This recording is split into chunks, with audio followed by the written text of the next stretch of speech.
Welcome to the Tech Egg. Don't get scrambled. Enjoy the video. In this video, I will show you how to make pizza margherita. First, let's prepare the dough. You'll need 500 grams of 00 flour, 300 milliliters of water, 10 grams of salt, and 2 grams of active dry yeast. Mix these together, then knead for about 10 minutes until the dough is smooth. Let it rise for at least 2 hours or until it has doubled in size. This step is crucial for a light, airy crust.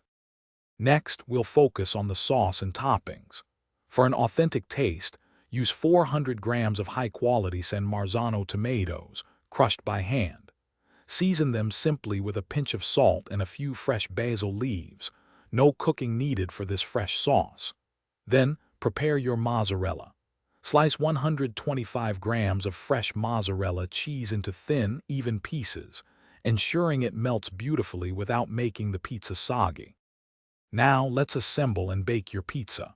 Preheat your oven to 250 degrees Celsius or 480 degrees Fahrenheit with a pizza stone inside. Gently stretch your risen dough into a 12-inch circle, leaving a slightly thicker edge for the crust.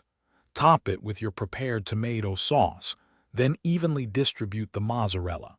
Finish with a drizzle of olive oil and bake for 8 to 10 minutes.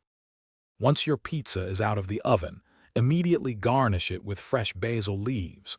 The residual heat will release their aroma. Let the pizza rest for 1 to 2 minutes before slicing. This brief pause helps the cheese set and prevents all the toppings from sliding off. Enjoy your homemade pizza margherita.